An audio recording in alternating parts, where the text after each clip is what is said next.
And we're back. More Lonzo Ball talk, because we can never escape Lonzo Ball.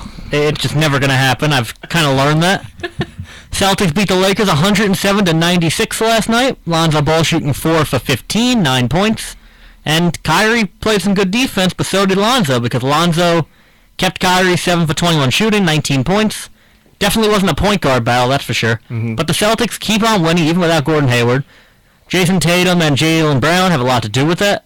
They've been really, really good filling in those minutes. Mm-hmm. And now with Markieff Morris back, it's just getting better and better for the Celtics. Yeah, I think so too. The big difference is actually Kyrie Irving. To be honest, he's their number one scorer now that Gordon Hayward is out. Even though Kyrie Irving still plays a better role, and they actually played without Al Horford today as well. Yesterday as well. Aaron Baines picked up 21 points and got most in the game. And Aaron Baines is one of those secret players for the Spurs on the championship teams that no one really appreciated what he did out there. But when he came in to play his minutes, he got his clutch rebounds, he got those clutch layups, and Aaron Baines, really good defender as well. So I think it was a good pickup for the Celtics, and didn't get enough love in the offseason. Yeah, I mean, I would agree with that. To be honest, he's not going to play a bigger role that Al Horford is. I think he's out day to day. I'm not too sure about that. But yeah. The thing about I just want to say something a little about Alonzo. Just to say that he's kind of like on and off with his performances. Well, I mean, his jump shot seems to always be off. Oh, don't get me wrong. He has like one of the funky shots in the NBA. I wouldn't compare him to Shawn Marion. Don't get me wrong, but no, but Shawn Marion's more of a push forward, while Alonzo's more of a pull back to the right and shoot. It's kind of weird. Yeah, I mean, obviously everyone has their own unique way of shooting, but still, like, I don't know. We'll see how he does. I mean, right now he's not doing too bad. He's averaging like 10 points, 8 assists, and 7 rebounds. Obviously, that's not bad, but I want to see more out of him. And actually, the thing about that is that I think his father tweeted out that he should get more minutes, and Luke Walton actually gave him 38 minutes. Yeah. So like, I don't know if that was an influence or anything like that. What do you think? LeVar's always an influence. Anything he does, he's gonna get what he wants, and it shouldn't be that way. But he has so much. He makes people motivated to do things, and that's not even the right word. But basically, he has the power to change something, even though he shouldn't. Mm-hmm. That's the way LeVar's always been. I mean, throughout high school, I've heard, obviously we saw it at UCLA, Magic Johnson, we've seen him change the way he practiced because of LeVar. Mm-hmm. But the problem with Lonzo, I think, is he's not that bad at passing, and he's not that bad at rebounding. He's actually pretty good. The shooting's a problem, and I don't think he's the best rookie on his own team, because Kyle Kuzma out of Utah has been extremely good off the bench. Yeah. Mm-hmm. And he got picked like the 27th or something. Somewhere late in the first round. Yeah. Late in the first round, and he got no love when he came to the team. Not at all. No one knew who he was.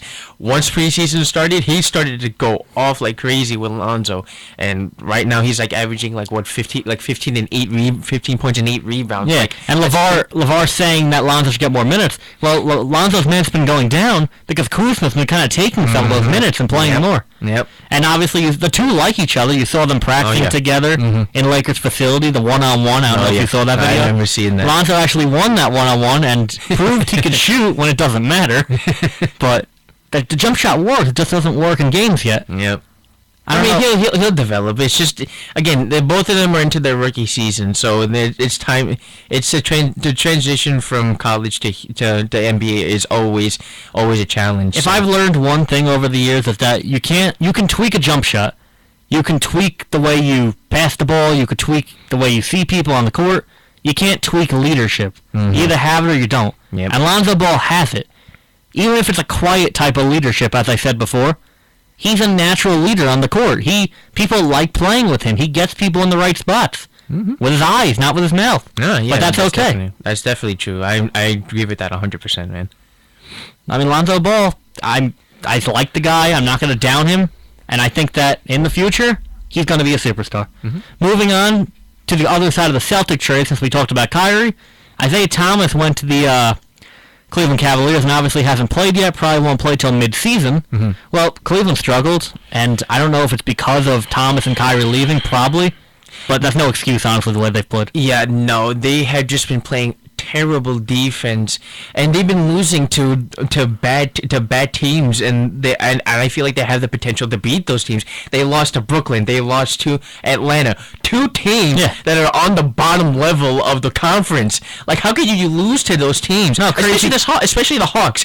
The Hawks barely have any have no one. But probably says like Dennis Schroeder and probably Kent Bazemore, but that's pretty much. And Luke Babbitt shot really well. That's about it. But what's it called? What you said is true, though. They lose to all these bad teams.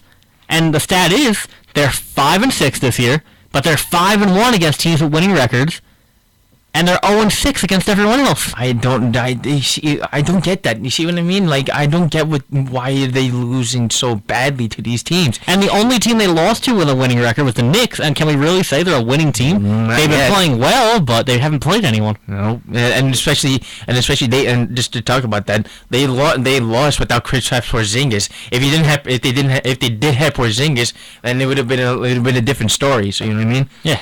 But just to go back with the Cavs, like they need to improve. Like LeBron, like I feel like LeBron has to average like 30 points a game to actually get them win. That's the problem. LeBron's averaged 30 a game and 9 assists per game the whole entire year, and it hasn't been enough. If that's not enough, what's gonna be enough? Isaiah Thomas probably, but I feel like we talk about this every year with the Cavaliers, where they start slow and then they get going, and then the playoffs hit. No matter what seed they are, they're making the championship. But then the thing is, why would they start? Why would they start off like because so it's the regular badly? season, and I feel like they don't exactly care. I mean, caring might be the wrong word, because obviously you're gonna care, you're gonna try to win games, but the effort is not there every single game for 82 games. Obviously, you're not allowed to sit your players anymore on the bench. They made a rule against that. Yeah, they used to do that a lot last year. The Cavaliers. Mm-hmm. They're not giving 100% effort every single game. Once it hits the playoffs, they will. It's just that I hope it doesn't come long term where they're gonna be like in the lowest seed. I mean, honestly, don't get me wrong. I agree with you saying like, oh, they're still gonna make the playoffs no matter what. LeBron James could probably carry his team, to be honest, like how he has before. But I don't know. It's just so mediocre to see them losing like this badly to some of these teams. Tristan Thompson is a really, really key piece to this team, and he's out with injury right now. Mm-hmm. But the fact that he started the season the way he did, you can't do that if you're Tristan Thompson. He wasn't rebounding, he wasn't shooting, and that's been his story on this team for about 6 years now. Mm-hmm. Tristan Thompson's the heart and the soul of this team. He's been here longer than anyone else now that Kyrie's gone. Where is Tristan Thompson? When he comes back from injury, you need the old Tristan Thompson back, because even when Isaiah Thomas comes back, without Tristan Thompson getting those big minutes off the bench, without him producing, I don't think you make the championship. Well, then what's up with Kevin Love then? Like Kevin Love played his best game ever the last game. Mm-hmm. He was, and I don't mean stat-wise, I mean like effort-wise. Even when he was on the Timberwolves, that was the most effort I've ever seen out of Kevin Love in his last game. That's true. I mean, I don't know. It's just been so mediocre. I don't get it. I really don't get it. For this team to have so much to have many star players on the team. You got Derrick Rose, Isaiah Thomas, who got injured. Derrick Rose was injury prone. You got LeBron James, who's like been one of the best players in the league. You got Kevin Love, who can put up double-digit points and rebounds. Their bench is pretty decent as well. I just don't know why they. Well, their bench is a retirement home with Dwayne Wade and Derrick Rose. That's the problem. I mean, they're two guys who that kind of shells themselves at this point. D. Rose is still getting hurt to this day. Maybe they're not serious injuries, and they're day-to-day. He comes back, he gets hurt again. That's Derrick Rose at this point in his career, and Dwayne Wade really has shelled himself right now. Yeah, and he even said himself, "I'm coming off the bench. He's not starting, and then just let J.R. Smith be the starting shooting guard over him." And J.R. Smith, I've always had a problem with, because he's the kind of guy where LeBron, who's playing point guard right now, which is crazy, LeBron could find J.R. Smith wide open 3 times in a row, and he's going to miss all 3 shots. Yeah, because he's and then later in the quarter, he's going to have 3 guys on him. He's going to spin around, make some ridiculous shot. Yeah, because that's what J.R. Smith is. He's a bad ball shooter. Well, I could say he's streaky, but I mean, don't get me wrong, he's a good shooter, but he's just like he takes a lot of bad shots. Like you've seen him. No, but the thing is with J.R. Smith, he makes his bad shots and he misses his good ones. I don't get that too. Like it's crazy. That he's a circus act on the court, and sometimes it works and sometimes it doesn't. And it's kind of the way his personality works off the court as well. Mm-hmm. He's a circus act. Always will be, always has been. One more thing to look at in basketball. Obviously, a big trade happened, the Eric Bledsoe trade. Eric Bledsoe sent to the Milwaukee Bucks in exchange for a first-round pick, 2018, and Greg Monroe, a guy who he's been playing minutes for the Phoenix Suns. My bad. He was playing minutes for the Bucks, but now he's going to the Suns, and he's probably not going to get a lot of minutes because he's going into a rotation with a lot of big men. Marquise Chris is another guy. He's been playing big men for the Suns. I don't think Monroe cuts into that too much. Mm-hmm. And, Monroe's not really a big part of this trade. It's basically a first-round pick for Eric Bledsoe. And that's not enough value in return for Eric Bledsoe when that's going to be a late first-round pick. The only thing is, Eric Bledsoe was sitting on the bench. He wasn't playing this year because he had really bad disputes with the Suns. You had to move him. You just didn't get enough. Yeah, and it's unfortunate for the Suns to. Obviously, it took them years to. They were actually thinking of trading Bledsoe for years. It was a lot of trade rumors of where he was going to go after he came to the Suns from the Clippers. So honestly, I don't know how this is going to go. I feel like he's going to have a better role in Milwaukee anyway with Giannis and Chris Middleton and Malcolm Brogdon.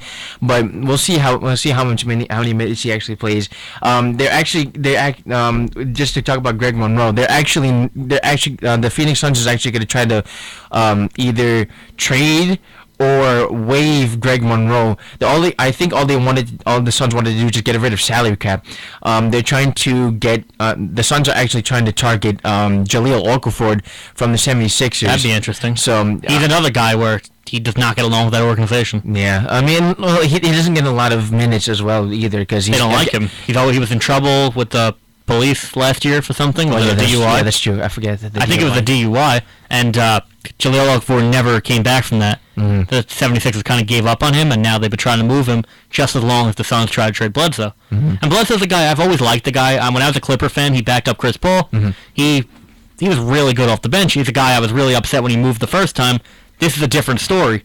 He did not get along with the Suns. The Suns didn't get along with him. He had to go. And the Phoenix Suns, they're a team where they're probably going to get a lottery pick. Where do you think they go with that? A guard? Or they don't really need a guard. They have Devin Booker, I guess, to replace Bledsoe, but Mike James has been kind of doing that. I don't know. Who could they actually use? I mean, Mike James has been doing really well for the team. He's been. I think he was like a late round draft pick as well. He seems kind of underrated, but I think he's a pretty good player. They got Devin Booker, who's been their efficient scorer. Yeah. They need a lot after that. I don't think they really need. I think they may need like a power forward or a center. They probably need a big man. Their small forward in PJ Tucker is pretty good. He just came off I think a 40-point game in 2 games ago. And PJ Tucker kind of leads me right into what I was going to say because PJ Tucker went to Texas a couple years ago. Mohamed Bamba looks like a perfect fit for the Phoenix Suns. He's supposed to go top 3, top 4. Mm-hmm. He's a big man. Obviously, I said the 7'8" wingspan earlier in the show. He's a guy Phoenix could slot in right away, and he's going to play well. Okay.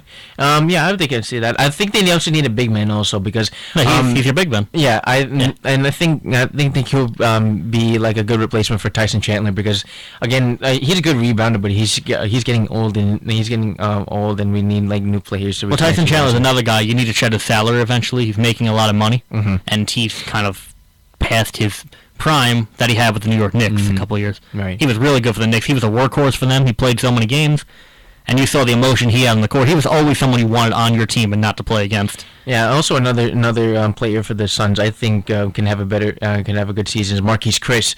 He was drafted last year for the Phoenix Suns. I think he may have a better season as well. Yeah, I mentioned Chris before, like I said, and he's the guy that's probably going to take the minutes that could have went to Greg Monroe. Mm-hmm. Greg Monroe probably will not get a role in the offense because of people like Chris. And I understand that. You're a young team. You don't want to slide in a veteran like Monroe.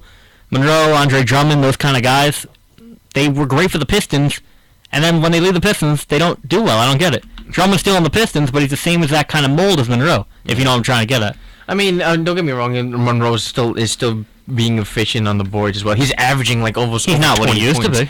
But he's still averaging like over like 18 boards, and he's averaging 18 boards a game. That's crazy. When Greg Monroe came out of Georgetown, he was supposed to be the next big thing. That never actually happened. Okay.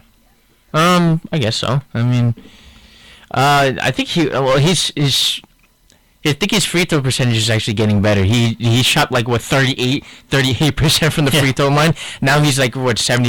I think he's 75% now. So we definitely see him improving with his free throw shooting.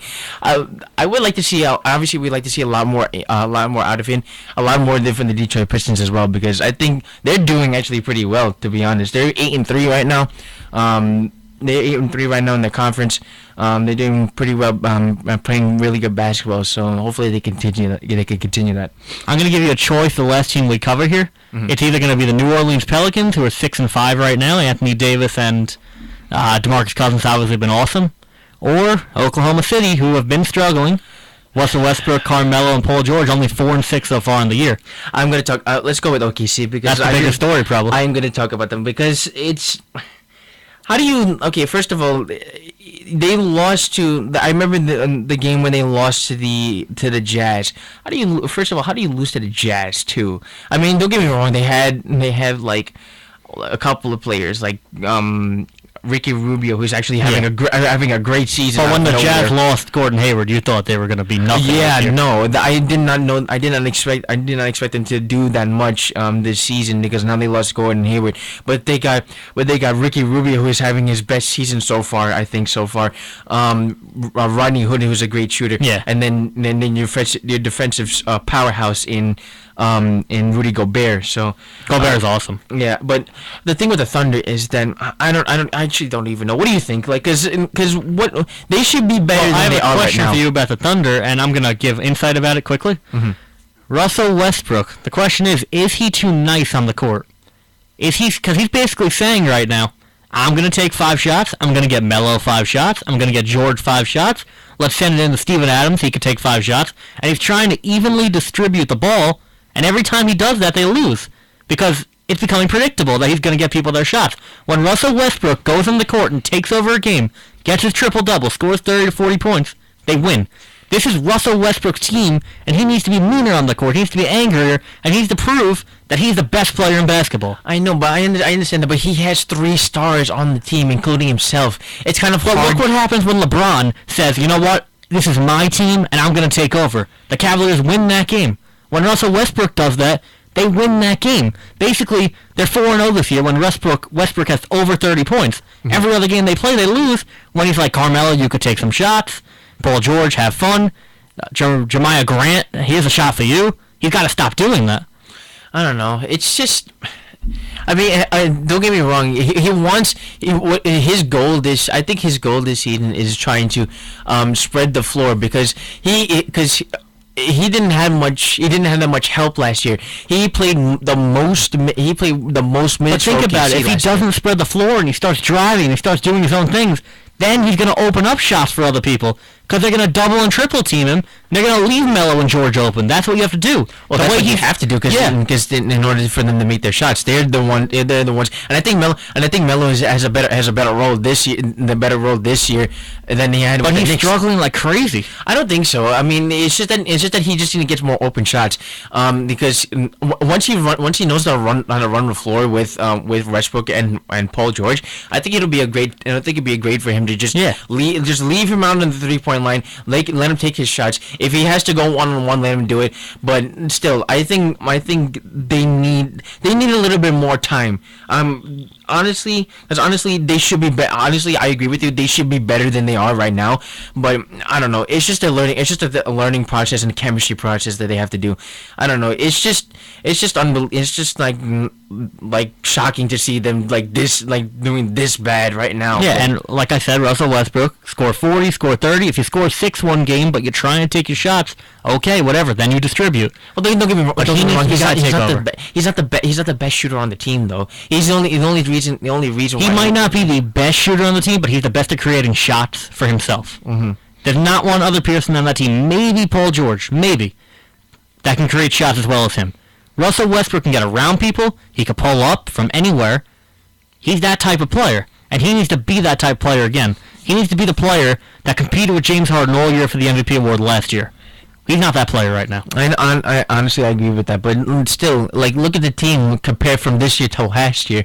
I don't care who his teammates are. I want him to play how he did last year because that was successful for OKC, and the way you have it now, The guys you could dish the ball to, you could be even better if you keep that style of basketball. So you want him to play? Do you want him to play more minutes, like 38 minutes a game? I want him to be more selfish, and that doesn't sound good saying on the microphone, but that's what he has to do. If he is more selfish, it leads to shots for other people. People cover him more. The one-on-one, man-to-man defense is not going to work for OKC. When LeBron takes over a game, they win. Russell Westbrook's the same thing. He's got to do that. Yeah. You see, James Harden, the Rockets are 8-2 right now. Even though Chris Paul's hurt, they have new guys on that team. James Harden is still taking over games. He had over 50 points the other week. Yeah, that's true. James Harden knows what he's doing. He's getting his team wins. Russell Westbrook is not. I don't know. It's just tough to see that too. Like come on. You have all this firepower, and you can't even win games against the Kings too. Yeah. They lost to the Kings 86-94. Well, like come on. Like bottom line, OKC has a lot of things to work out. We're gonna take a break. When we get back, Seattle Seahawks, Arizona Cardinals tonight. Drew Stanton, Russell Wilson. We'll be back.